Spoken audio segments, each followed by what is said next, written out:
साहब, पिछले दिनों ख्वाजा आसिफ ने एक बयान दिया है कि अफगानिस्तान हमारा दुश्मन मुल्क है। आप अंदाजा करें, इतना बेशरम, इतना बेगैरत, इतना बेहिस, इतना बेहया इंसान हमने जिंदगी में देखा नहीं था। जिस तरीके से ये वजीर दिफा जो है, ये बार बार अजीब और गरीब किस्म के बयान देता रहता है। इसने पहले भी एक बयान दिया था इसी तरह का, और एक पिछले दिनों फिर एक बयान दे दिया।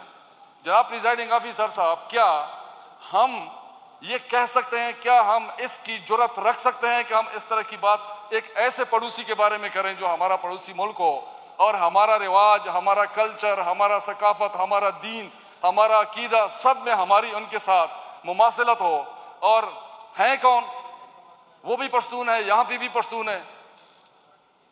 अलबत्ता हम रियासत पाकिस्तान के साथ ताल्लुक रखते हैं, उस पर हम फख्र करते हैं, और वो अफगानिस्तान की रियासत है। लेकिन अपने एक ऐसे पड़ोसी को दुश्मन कहना, जिसकी एक तारीख है हमारे साथ, और इतनी कुर्बानियां हमने दी और उन्होंने दी कि हम सुपर पावरों के साथ लड़ते रहे, इकट्ठे लड़ते रहे, और आज वो उसको कह रहा है कि ये एक हमारा दुश्मन मुल्क है।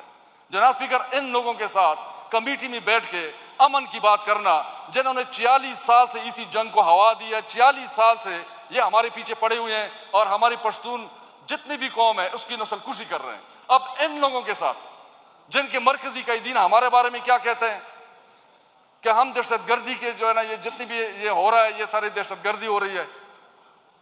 1979 में हमें बताया गया कि ये जिहाद है, और अभी हमें 2023, 24, 25 में हमें कह रहे हैं कि ये तो दहशतगर्दी थी, और हम तो डॉलर लेके जंग करते थे। ये ख्वाजा आसिफ की रिकॉर्ड पे बयान है। तो जनाब स्पीकर, जब एजेंडे से हट के बात करेंगे तो इतनी बातें हैं कि ये उठ नहीं सकेंगे। मैंने तो कुलम कुला कहा था कि आप मुस्लिम लीग नून के साथ, पीपल्स पार्टी के साथ अमन के हवाले से बात करना, उनके साथ कमेटी में बैठना, ये तो अपने कौम के साथ गद्दारी है। इससे तो बड़ी गद्दारी हो ही नहीं सकती है कि इनके साथ मैं बैठ जाऊं, जिन्होंने हमारे जितने भी कशनकोफ कल्चर है, जितने भी हथियार हैं, जितने भी हमारे मदरसे हैं, जितना हमारा दीन है, जितना हमारा अकीदा है, हमारे गले उतार दिया। और ये आज से नहीं कर रहे हैं आप। जनाब प्रिजाइडिंग ऑफिसर साहब, मैं ये कुंडी साहब को ये दावत देता हूं कि आए, चलते हैं इसी पैक पे, इस्लामाबाद से डेरा इस्माइल खान की तरफ चलते हैं। जहां तक हमारा सुबह शुरू होता है, लक्की मरवत पहला जिला उधर शुरू होता है।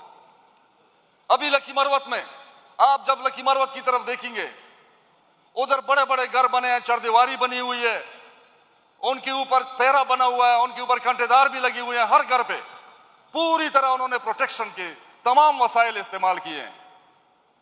लेकिन फिर भी उस चरदीवारी में ना उसका सोलर सिस्टम महफूज, ना उसकी गाय भैंसे महफूज, ना वो लोग महफूज, फिर भी वो महफूज नहीं है।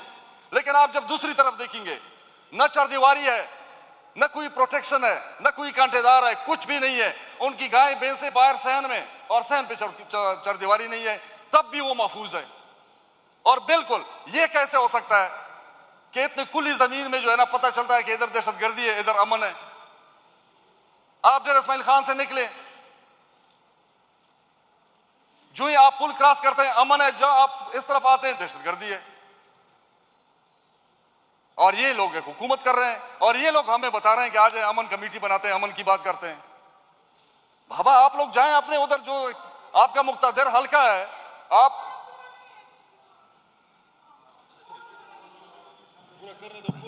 तशरीफ रखिए। आप जनाब प्रिजाइडिंग ऑफिसर साहब, मैं ये कहता हूं कि ये जाए मुस्लिम लीग नून वाले और पीपल्स पार्टी वाले, खुदा रहा हमें आप दलाल मत दें, हमें आप आईन ना पढ़ाएं। हमें पता है, तुम लोगों से ज्यादा पता है। इस मुल्क के लिए हमने कुर्बानियां दी, हम कुर्बानियां दे रहे हैं। और जाए देखे अपने मुक्तादर हल्कों से जाके कहें, मड़ा कहना कहना मैडम कहना शेना मड़ा।